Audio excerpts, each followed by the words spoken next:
Subtotaling data is a really cool, powerful tool.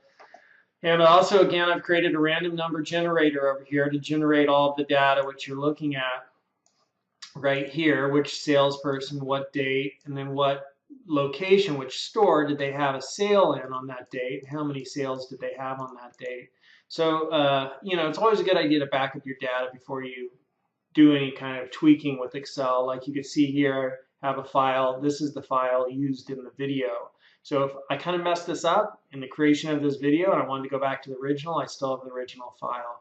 So it's always a good idea to back up your data before you start playing with it too much.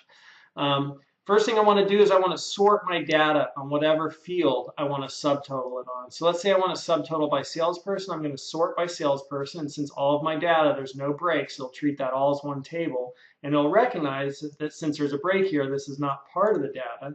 So I'm going to sort by first name. And now I have it sorted by everybody's first name.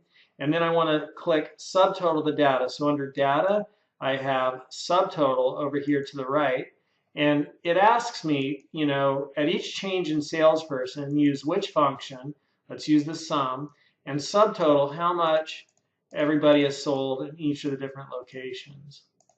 But not date. I don't want date to be summed up. So I click OK now, and it shows me, well, it doesn't look like anything changed. However, I now have these little numbers out here, which when I click them, I can see the totals for everybody. Plus, I could then also expand that, and I could see, how did Jan do? And if I wanted to collapse how Jan did, I click the little minus sign.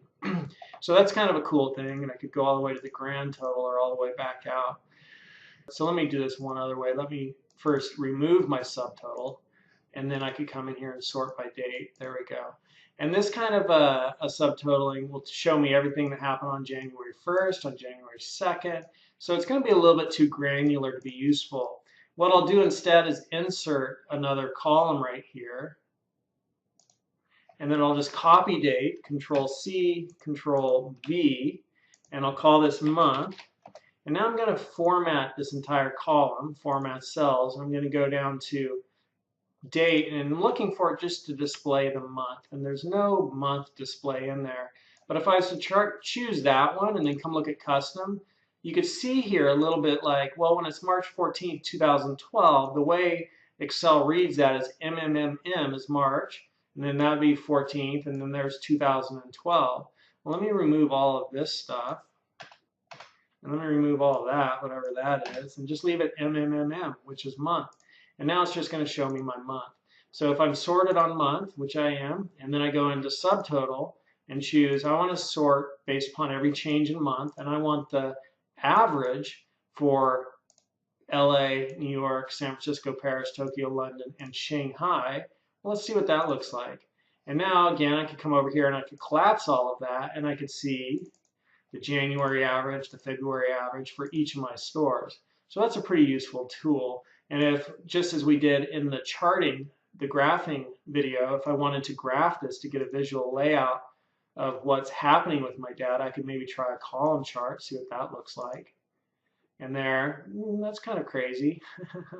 And so just like we learned when we were doing charting and graphing in that other video, I remember that thing about having this little piece of data up there and how that could sometimes throw things off. So I delete that, and then I chart once more.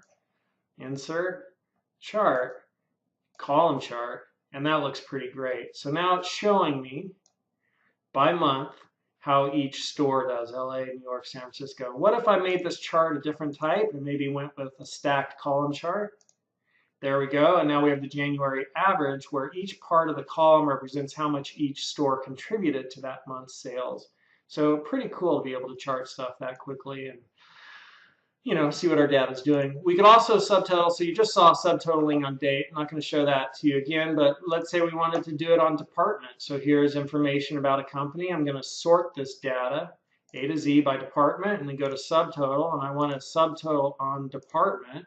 And what do I want to add up? Maybe sick days and performance score, and I want the average. So I can see on average how much does, and I'm going to collapse this to come over here, how much does the accounting department on average? They have 6.2 days, which is, here, research and development, all the toxic chemicals they're exposed to maybe are sick 9 days a year on average.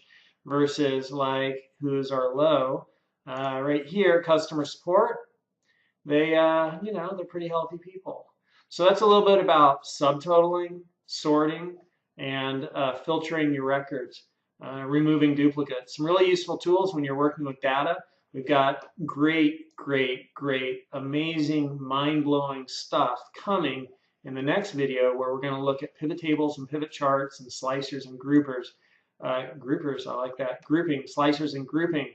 It's seriously one of the most powerful tools, not only in Excel, but that's out there anywhere for analyzing and working with data. So you absolutely, certainly, without a doubt, positively, no exceptions, want to understand and watch this video so you can understand what pivot tables and pivot charts and grouping and slicers, what that all is. And that's coming up.